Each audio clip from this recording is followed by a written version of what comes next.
बिस्मिल्लाहिर्रहमानिर्रहीम। नाज़रीन अस्सलाम वालेकुम, मैं हूँ इमरान वसीम।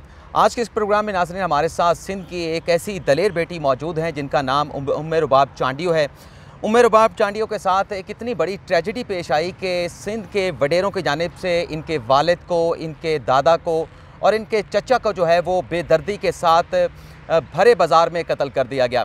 आज उम्मे रुबाब चांडियो के जो अज़ीज़ जिन्हें कत्ल किया गया उनके मुल्ज़मान की गिरफ़्तारी से मुतल्लिक़ सुप्रीम कोर्ट में अहम मुकदमे की समाअत हुई है। तो उम्मे रुबाब चांडियो से जानने की कोशिश करेंगे कि क्या वजह थी कि सिंध के वडेरे इनके वालिद, इनके दादा और चचा के ख़िलाफ़ हुए और भरे बाज़ार में उन्हें कत्ल कर दिया गया। सवालात का आगाज़ करने से पहले क्योंकि कोविड का इशू भी है तो मास्क पहन कर प्रोग्राम का बाकायदा आगाज़ करेंगे। तो उम्मे रुबाब, आपको हम वेलकम भी करते हैं अपने प्रोग्राम में। ये बताएं कि क्या वजह बनी कि इतनी बेदर्दी से आपके जो बड़े मतलब वालिद साहब हो गए, चचा हो गए, दादा को कत्ल कर दिया गया, इसकी वजह क्या बनी और कितना अरसा हो गया है कि जो मरकज़ी मुल्ज़म गिरफ़्तार नहीं हो सका? देखिए, इसमें ये तीसरा साल है कि मैं स्ट्रगल कर रही हूँ और इंसाफ की खातिर ही लड़ रही हूँ। सिंध के फेडरल लॉर्ड्स ने ये मर्डर इसलिए करा है, उनका नाम सरदार खान चांडियो और बुरहान चांडियो, और अनफॉर्चुनेटली वो सिटिंग MPs हैं पाकिस्तान पीपल्स पार्टी के।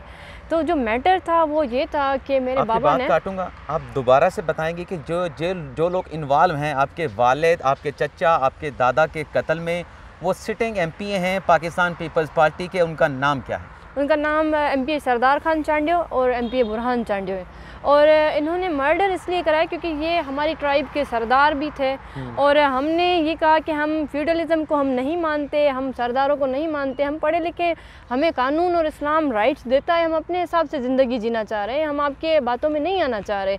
तो मेरे बाबा ने एक कमेटी बनाई जो कि फ्यूडलिज़म के अगेंस्ट थी। वो इसलिए बनाने की ज़रूरत पड़ी क्योंकि ये इनकी साइकी सबको पता है, सरदारों की यही होती है कि सब हमारे ग़ुलाम बन के रहें। तो मेरे बाबा ने कहा कि हम इस चीज़ को बिल्कुल भी इस चीज़ पे एग्री नहीं करते, हम इस चीज़ को डिनाई करते हैं, हम इस चीज़ के ख़िलाफ़ खड़े ज़रूर होंगे क्योंकि ये सरदार हमें इज़्ज़त देना भी नहीं जानता, वोट भी हमसे लेते हैं क्योंकि हम अवाम ही है ना, इनको ताकतवर बनाने वाले। इनको अगर सरदार भी बनाते तो हम बनाते, इनको अगर MPs भी बनाते तो हम ही बनाते। तो मेरे बाबा ने कहा कि ये वोट भी हमसे लेता है और हमें जो है अपना ग़ुलाम बनाना चाह रहा है, वोट भी हम दें और इसकी ये हमें इज़्ज़त भी नहीं देना चाह रहा, हर कोई अपने घर से खाता है। मेरे बाबा के ये अल्फाज यही पढ़े हुए हैं एक स्पीच, उनमें बाबा यही कह रहे थे कि इनकलाब ऐसे नहीं आते और रोडों पे निकलना पड़ेगा। तो मैंने ये चीज़ मैं ज़रूर वाज़ेह करूँगी कि हमने एक बार अपने बाबा को मना किया था। हमने कहा बाबा, आप सरदारों के साथ जो है ये इतना ज़्यादा एक्सट्रीम पे ना जाए। तो बाबा ने कहा कि हम इनके ग़ुलाम नहीं हैं, ये हमें ऐसे ही समझते हैं कि हम पैदा। डिमांड क्या थी? वोट तो आप देते थे, इनके वोटर भी थे, डिमांड क्या थी कि जो आप चाहते थे कि हम नहीं कर सकते, हम अपनी एक आज़ाद ज़िंदगी गुजारना चाहते हैं? किस तरह से आपको ये ग़ुलाम बनाना चाहते थे? बिल्कुल, देखिए एक बार का ये वाक़या है कि मेरे वालिद साहब कुछ एप्लीकेशंस लेके गए। इनके एरिया में तेल और गैस की रॉयल्टी मिलती है इनको, और कुछ इन्होंने फ़र्ज़ी नाम वगैरह देकर लोगों को हायर जो करके उनके ये पैसे वगैरह लेते हैं। आपको पता है कि सिंध में ये कि बेरोज़गारी का सिस्टम बड़ा ये तकलीफ़दा है, बहुत ज़्यादा। आज भी 21वीं सदी में पसमानदा है। पंजाब काफ़ी आगे चला गया, KPK भी चला गया, सूरत हाल तो काफ़ी वर्स है इंटीरियर सिंध में। बिल्कुल। तो मेरे बाबा ने कहा कि हमारी ट्राइब के जो बंदे हैं वो आप सरदार हैं, तो सरदार के समझे बच्चे, सरदार बाप की जगह पे होता है, आप इनको जो है लगा दें ताकि ये सऊदिया और दुबई ना जाएं और अपनी फैमिली के साथ यहाँ पे टाइम स्पेंड कर सकें। तो उसने एप्लीकेशंस मेरे बाबा को सबके सामने फेंक के दिए और इसी चीज़ पे सारे तुमंदार, क्योंकि सरदार के बाद मेरे बाबा हालांकि खुद तुमंदार थे, सारे तुमंदार जो थे वो सब इस चीज़ के ख़िलाफ़ हो गए और उन्होंने कहा कि ये चीज़ मतलब हम तो अगर हमें अपने लोगों ने तुमंदार वगैरह बनाया तो हम उनके मसले हल करने के लिए निकले हैं, ना कि ऐसे कि हम उनसे मसले हल करें तो फिर भी हम उनसे चट्टियाँ लें। सरदार को कहते हैं या MP को कहते हैं, किसको कहते हैं? नहीं, सरदार के बाद जो सब ट्राइब होते हैं ना, उसका कोई एक अगर बड़ा हो, मोतबर हो, तो उसको तुमंदार कहते हैं। तो मेरे बाबा भी अपनी ट्राइब सब कास्ट के, हमारे मीर रानी जैसे कि हमारी सब कास्ट है, तो उसके बड़े थे। और बाबा ने कहा कि हम इसीलिए निकले थे कि हम कोई चेंज लाएं सोसाइटी में और हम लोगों की मदद करें, लाइक सोशल एक्टिविस्ट हम काम करें। तो इस चीज़ के खिलाफ था वो सरदार, और ज़ाहिर है वो कभी नहीं चाहता था कि लोग जो है हमें सरदार ना माने या हम उनको बराबरी दें। आपके ट्विटर के ऊपर ट्वीट्स देखते रहते हैं, आप काफ़ी ज़्यादा क्रिटिसाइज़ करती हैं पाकिस्तान पीपल्स पार्टी के गवर्नमेंट को, सिंध पुलिस की कारकर्दगी पर भी आप जो है वो क्वेश्चन जो है वो रेज़ करती हैं। क्या आपको सिंध हुकूमत से इतनी बड़ी ट्रेजेडी के बाद कोई तावन मिला, सिंध पुलिस से कोई तावन मिला या नहीं मिला, जिसकी ये वजह है कि आपके जो ट्वीट्स होते हैं वो काफ़ी ज़्यादा तलख और तुर्श होते हैं? देखिए वही वजह है कि जो पाकिस्तान पीपल्स पार्टी है या सिंध पुलिस, उनके साथ मेरी कोई पर्सनल एनिमिटी नहीं है। उनके साथ मैं एक बच्ची हूँ, इंसाफ की खातिर निकली हूँ, तो उनको रोल प्ले करना चाहिए था और मुझे इंसाफ कम से कम अगर दिला नहीं सकते थे तो उसमें रुकावट ना बनती। ख़ास करके जो है सिंध गवर्नमेंट, उनके लिए मैं कहूँगी, क्योंकि देखें हम भी पाकिस्तान पीपल्स पार्टी से बिलोंग करते थे। मेरे दादा सिटिंग यूसी चेयरमैन थे जब उनको शहीद किया गया था। चाचू डिस्ट्रिक्ट काउंसिल मेंबर थे पाकिस्तान पीपल्स पार्टी की टिकट से। तो देखिए बिलावल जरदारी का आज तक एक भी उन्होंने ताज़ियत भी नहीं की, एक स्टेटमेंट भी नहीं आई कि एक सिंध की बेटी है जो इंसाफ के लिए दर बदर है। उल्टा जब मैं गई हुई हूँ शहीद मोहतरमा बेनज़ीर साहिबा की मज़ार पे, तो उन्होंने सिंध गवर्नमेंट ने मेरे लिए दरवाजे बंद कर दिए। तो इससे साफ ज़ाहिर है। और दूसरी बात, सरदारों और जागीरदारों पे जब कोर्ट के हुक्म के तहत उनके घरों पे रेड हुए तो पूरी गवर्नमेंट जो है वो मिलकर प्रेस कॉन्फ्रेंसेस करने लगी। तो इससे साफ ज़ाहिर है कि पाकिस्तान पीपल्स पार्टी कातिलों की सरपरस्ती कर रही है। गड़ी खुदा बख्श आपको क्यों नहीं जाने दिया? उसकी वजह शायद एक ये भी थी कि एक सिंध की एक जमात है, नेशनल जमात है, आप उनके साथ ज़्यादा देखी जाते हैं। शायद इसकी वजह ये भी थी पीपल्स पार्टी के वो अगेंस्ट हैं, आप उनके जलसों में या रैलियों में शिरकत करती हैं, शायद इस वजह से आपको नहीं जाने दिया। कोई और वजह थी इसकी? नहीं, देखिए इसमें मुझे इसीलिए रोका गया क्योंकि देखिए मैं एक न्यूट्रल हूँ, मेरा किसी भी पार्टी से कोई ताल्लुक़ नहीं, और सब ये अच्छी तरह से जानते हैं। मैं हर बार ये कहती रहती हूँ कि मेरा किसी पार्टी से कोई ताल्लुक़ नहीं है।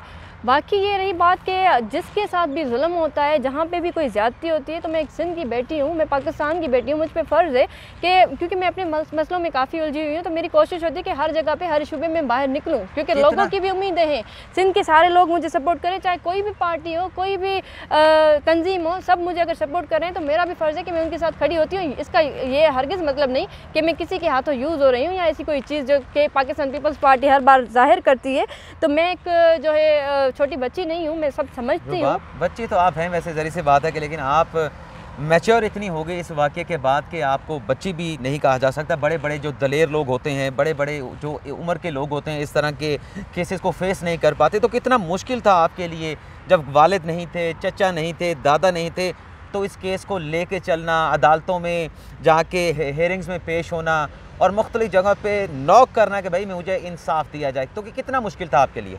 बिल्कुल, ये बड़ी तकलीफ़दार चीज़ है कि जब मेरे घर में 3 मर्डर हुए, मेरे सर से बाप का साया छीना गया, तो मुझे कोई तसल्ली तो नहीं दी गई, मेरे सर पे हाथ तो नहीं रखा गया, उल्टा मुझे परेशान किया जा रहा है हर दिन। और मैं बहुत सी मुश्किलातों को फेस कर रही हूँ, पर मुझे बीइंग अ मुस्लिम मेरे अल्लाह पे बड़ा यकीन है कि अगर मैं देखिए, मैं हमेशा कहती हूँ कि मज़लूम जो हम हैं ना, वो अब तादाद में बहुत ज़्यादा है और ज़ालिम बहुत कम है। तो हम अगर साथ होकर इकट्ठे हो जाएं सारे मज़लूम, तो ये सरदार और जागीरदार हमारे सामने कुछ भी नहीं है।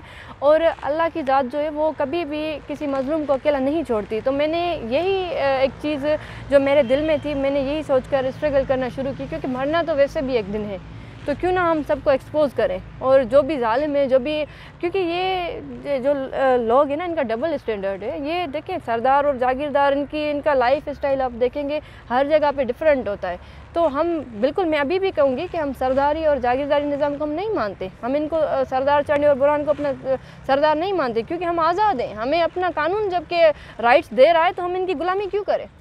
तो 2 मुल्ज़म मफरूर थे 3 सालों से, एक जुल्फ़कार और दूसरा गुलाम मुर्तज़ा। जुल्फ़कार तो गिरफ़्तार हो गए, सुप्रीम कोर्ट ने बड़ी सख्त किस्म की पिछले बार एक ऑर्डर जारी किया, ऑब्जर्वेशन जारी की, तो एक मुल्ज़म तक गिरफ़्तार हुआ। दूसरे मुल्ज़म की गिरफ़्तारी के हवाले से जो गुलाम मुर्तज़ा हैं वो भी मरकज़ी मुल्ज़म है। आप क्या समझते हैं, सुप्रीम कोर्ट जैसे इस केस को लेकर चल रही है, 1 हफ़्ते का वक्त दे दिया गया है सिंध पुलिस को, IG खुद आज यहाँ पर पेश हुए, हमने जितने भी सवालात किए आपके सामने कोई जवाब नहीं दिया, तो आप क्या समझती हैं कि 1 हफ़्ते के 1 माह के अंदर जो आखिरी मुल्ज़म रह चुका है वो गिरफ़्तार कर लिया जाएगा? पुलिस इतनी एफ़र्ट्स कर रही है इस सिलसिले में? देखिए, इसमें IG साहब अगर उनके पास जवाब होता तो वो आपको जवाब ज़रूर देते। तो जब कोई जवाब नहीं होता तो इंसान का मुंह बंद ही रहता है। तो ठीक है, वो किसी डिपार्टमेंट के हेड है, मैं बार बार कहती हूँ कि मैं उनकी रेस्पेक्ट करती हूँ, और पर मुझे अफसोस ज़रूर है कि सिंध पुलिस को डील में नहीं आना चाहिए था। सरदारों और जागीरदारों के सामने कम से कम झुकना नहीं चाहिए था। वो जो भी चीज़ें ऑनरेबल सुप्रीम कोर्ट के सामने वो एक्सपोज़ करें कि कौन सा प्रेशर है, किस चीज़ का प्रेशर है, तो कोर्ट तो उनको लीनियंसी वैसे भी दे सकती है, तो ये झुकने की ज़रूरत नहीं थी शायद। पर ठीक है, मैं इस चीज़ पे खुश हूँ कि एक जो बंदा है वो पकड़ा गया है, कैसे भी करके डील हो या पेश कराया गया या गिरफ्तार किया गया है, पर वो बंदा पकड़ा गया है। इस चीज़ में मैं ऑनरेबल सुप्रीम कोर्ट की शुक्रगुजार हूँ कि उन्होंने रोल प्ले किया है, तभी ये सब कुछ जो है हुआ है।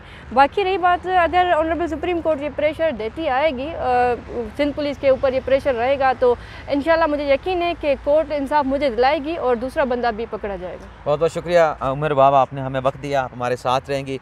नाज़रीन, आपने देखा कि जितनी ट्रेजिडी इनके साथ अलमनाक किस्म का वाक़या पेश आया, उस वाक़े ने इन्होंने उमर रुबाब चांडियो को इतना बहादुर बना दिया, इतना दलेर बना दिया। इनके दिल से जो खौफ था, जो कि सिंध में अभी भी वडेरों का, सिंध के अवाम के दिलों में मौजूद है, उनके जहनों में मौजूद है, तो ये खौफ इनके जहन में ख़त्म हो चुका है। ये बिल्कुल जो है वो बड़ी दलेरी के साथ अदालतों में पेश होती हैं और चाहती हैं कि जो नाइंसाफ़ी इनके साथ हुई है, सिंध के किसी और ख़ानदान के साथ ना हो, सिंध की किसी और बेटी के साथ ना हो, सिंध के किसी और बेटे के साथ ना हो। तो इसी पर प्रोग्राम का इख्तिताम करते हैं, आपसे इजाज़त चाहते हैं, उमर रुबाब चांडियो से भी इजाज़त चाहेंगे। अल्लाह हाफ़िज़।